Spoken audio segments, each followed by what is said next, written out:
So today I want to teach you about something that has been in my family for 3 generations. My great-grandfather did it, my grandfather did it, my dad does it, and soon I'll be doing it a lot more. We go out to estate sales and we buy old lawn chairs and we completely take them apart and clean them and put them back together.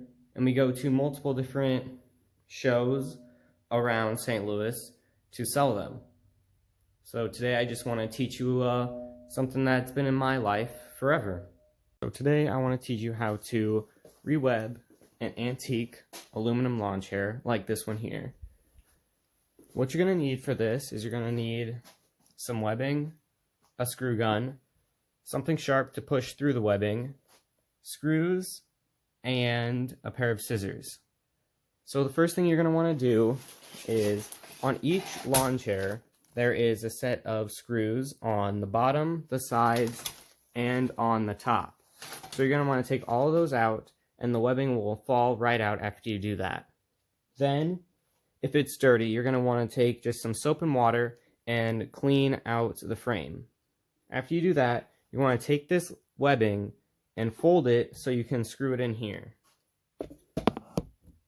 So how you fold the webbing is you take this edge here and then you line it up with this edge here. So you have a bit of a triangle shape.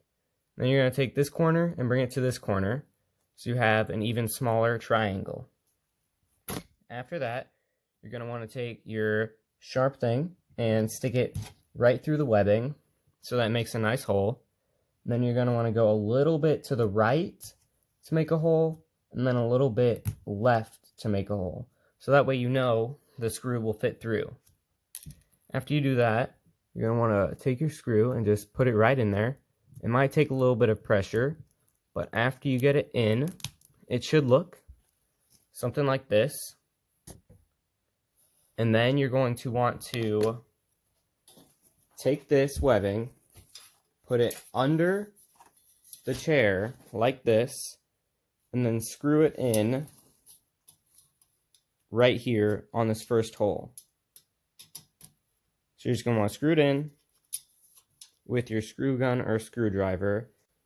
So now that you've got all of the straps in their long ways, you're going to want to make your pattern into the chair so that it is sturdy and can actually hold a person.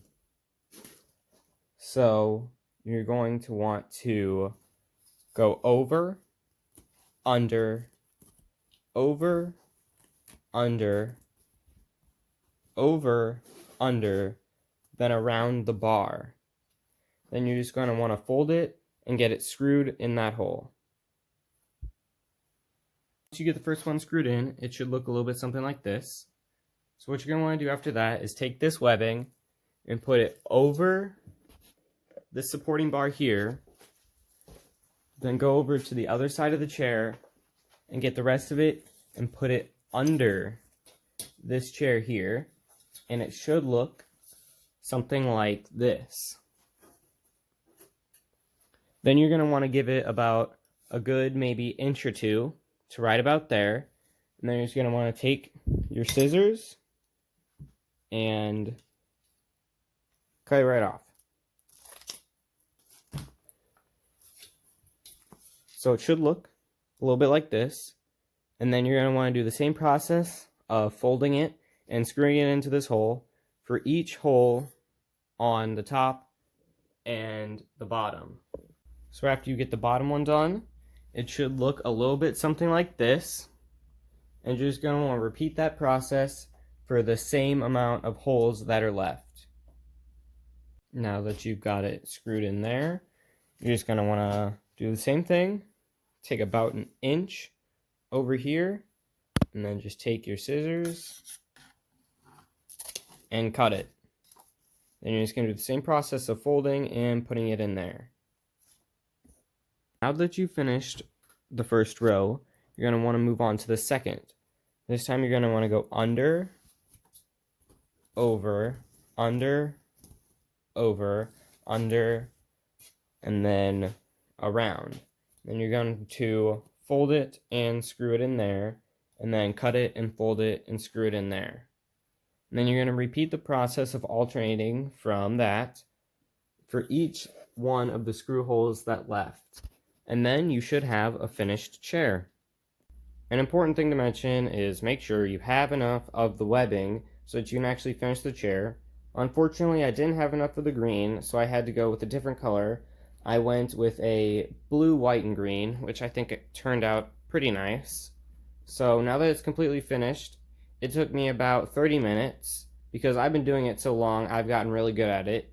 It should take you, if you do this, about an hour and 30 minutes to 2 hours.